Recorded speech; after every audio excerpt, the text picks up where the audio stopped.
again with Terence. Thank you. And we move now on to circadian rhythms, or the aspect of sleep. This is actually the last in the list of foundational factors.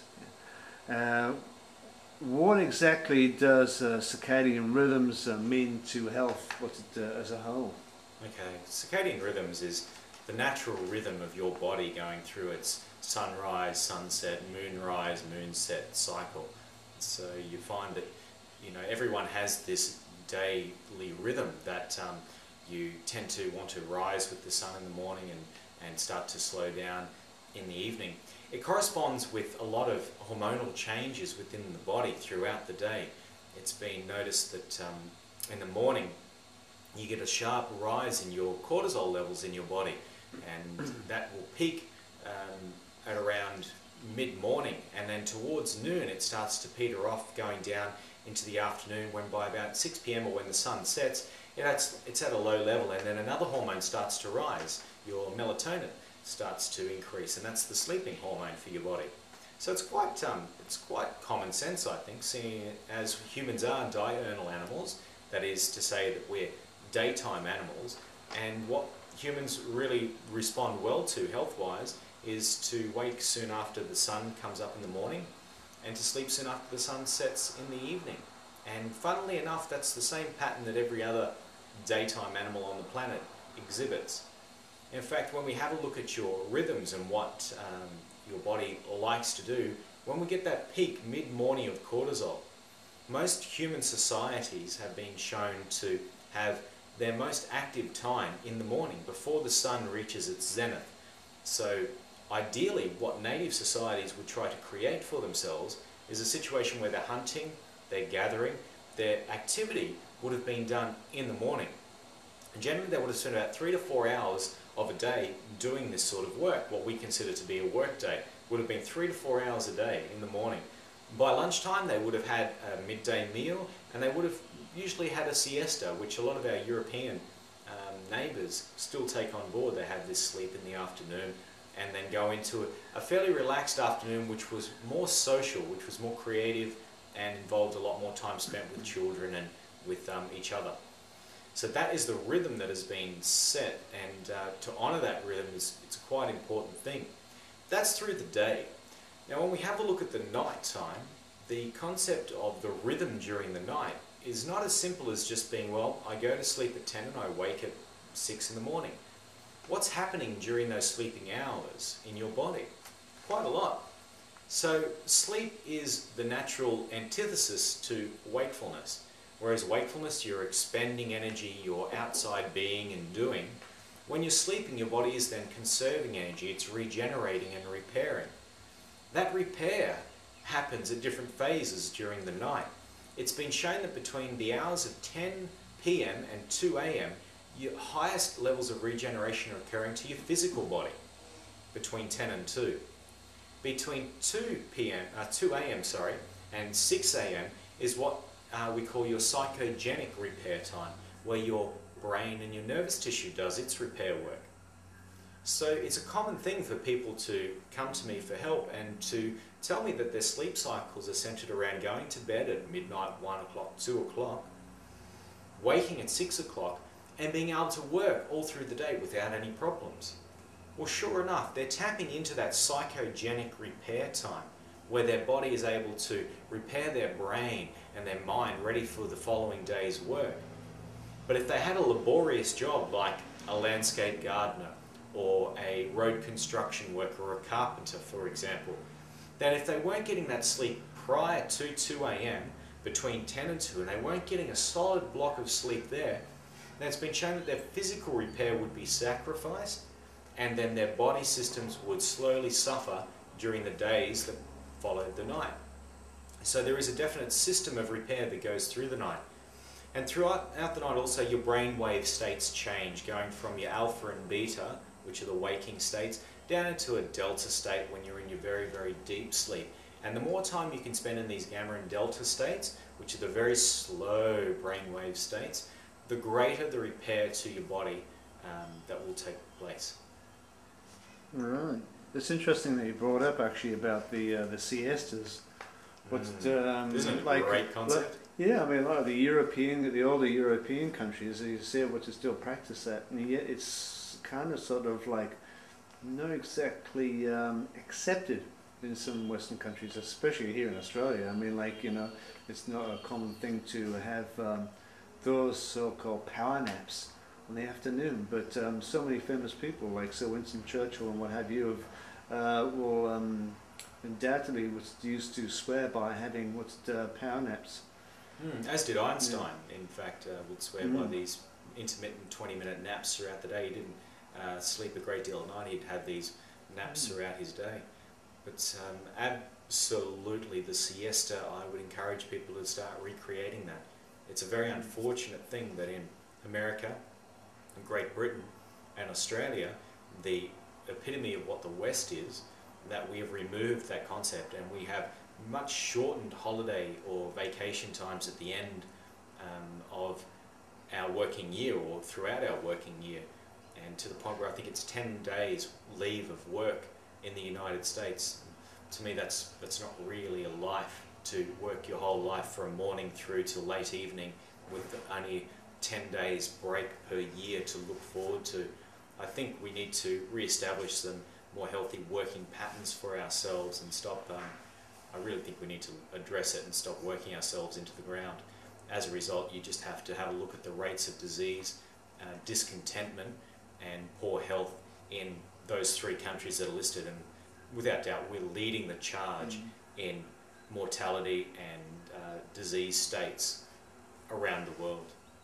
Yeah, well, I did really see a recent study on the net in respect to sleeping patterns, in particular in Australia, and the fact that many in the study were actually getting a lot less sleep than they really should be having, which brings to me the point of how much sleep should we be actually getting in any given evening. Yeah, well, there's a lot of studies that have been done on this, and the consensus is that around 8.5 hours is what people need. I think they've tried to simplify it once again. I don't think it's as simple as saying, well, everyone needs 8.5 hours. Once again, it's individual. You know, depending on how old you are, would you say a baby needs 8.5 hours sleep a night? Well, no, a baby can sleep up to 16, 18 hours a day quite easily. So children, do they need 8.5 hours sleep per night? Well, you'd probably say that they need a little bit more sleep than that as well. So for you and your body as an adult, how much sleep do you need? Well, if you were in the middle of winter in a far northern climate where there was only 4 hours of sunshine per day, how much sleep would you need? Could very well be the amount of time the sun is below the horizon. You'd balance that out in what they call the summertime in that climate by having only maybe 2 or 3 hours of night per 24-hour cycle. And how much sleep would you need then? Well, you'd probably drop your sleep requirements down to that of what the sun is doing. So what I'm suggesting is it's very dependent on your body and how your body reacts to the seasons. For myself, through the summer, I find that I'm able to get by with maybe 8.5 hours sleep per night. In the wintertime, for myself, it would increase to maybe 10 or 11 hours sleep a night in the very depth of winter. So consider that we are diurnal animals, and as much as we try to separate ourselves from that animal kingdom, animals abide by these rules. In fact, there was an interesting study done on animals in Africa around the time of a complete solar eclipse.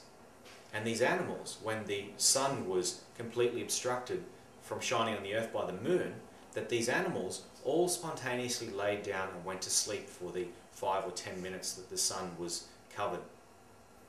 They are very in tune with the environment. And how in tune are you?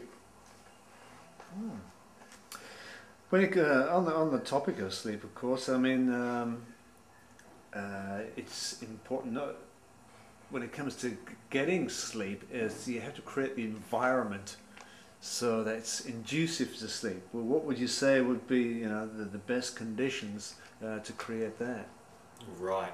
Look, that's a big topic. I really like that question. It's Let's start from the beginning. Prior to going to sleep, what you would like to do is to limit your exposure to very bright lighting, to very loud noises. It makes sense. When you're preparing for bed, your body wants to be moving more slowly. It wants to be in a quiet environment without bright, stimulating lights around you. Side story. I don't know if any of you have been to Las Vegas before, but I could happily, well, I won't say happily, my body could easily sit in one of the casinos there with the bright flashing lights and the bing bing noises and the, you know, the rattles of the coins coming out of the slot machines, and it could be 36 or 48 hours before I may even recognize that my body is getting tired because of the constant stimulation to my brain.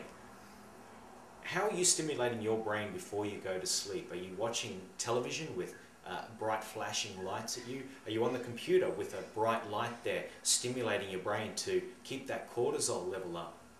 Or are you reading by candlelight? Are you playing soft music? Are you in a semi-dark environment with the lights dimmed down? Ideally, that's the environment you create before you go to sleep. And you'll get a much better sleep from that process.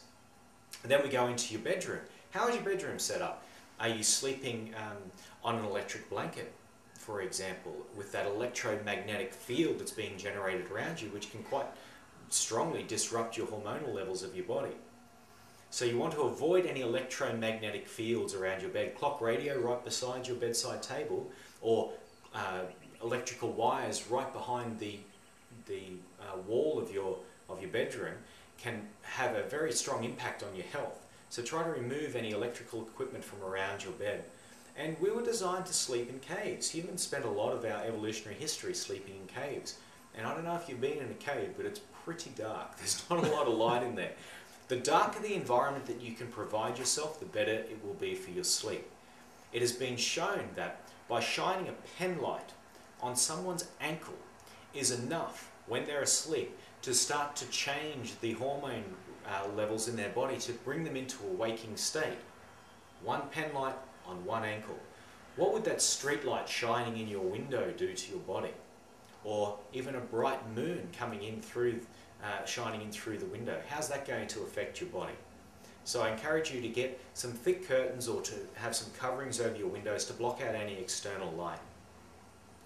What you'd also like to do with your room is to make sure that it's quite quiet. So this is a bit of a tricky one for people that live in city environments with the noise of the traffic going by, honking horns and so on, sirens. So when you can, try to create as quiet of an environment as possible. Now it may be something as simple as saying to yourself, well, I need to just close all the windows of my house. I'm going to add in a little topic here. It's quite important for your body to have flowing air through your room. And bedrooms, especially with their carpets and their painted walls and the types of sheets and types of woods that are used commonly in bedrooms, tend to gas out quite toxic chemicals. Not to create fear in you, but to just realize that if you're in a shut up room, an enclosed room without any airflow through, then through the night, with your body gently breathing there for maybe 8 to 10 hours, you're going to be inhaling a lot of those chemicals through that period of time when your body's trying to do its repair. And that will then, you know, really compromise your ability to do that repair. So have an open flowing room, ideally, with the air going through. And you know, when we start to put all these concepts together, we may have to address where we're living and what effect that's having on our health. So yeah, I'd say a quiet room, a dark room, a room with good airflow, and before going to sleep, making sure that you've started to calm your body down by removing any bright lighting, computer or television watching, and try using candlelight in your home. We've been using fire for 100,000 years to provide us with warmth and light, and that type of frequency seems to have been accommodated by the brain, that frequency of light, so that it doesn't stimulate us into a waking state. And anyone that's sat by a campfire will testify that after a short time of gazing into that campfire, they get extremely drowsy. And it's a beautiful thing. Excellent. Thank you so much for that, Terence. My pleasure. So that does conclude the 6 foundational factors for health. There is much more information for each one of those 6 foundational factors. And if you are interested in learning more, I encourage you to contact me via the number that's provided, or find a way to find a practitioner who can help encourage you to get through those concepts of holistic health and notice the wonderful changes in your health, your lifestyle, and your happiness as a result. Thank you. Thank you.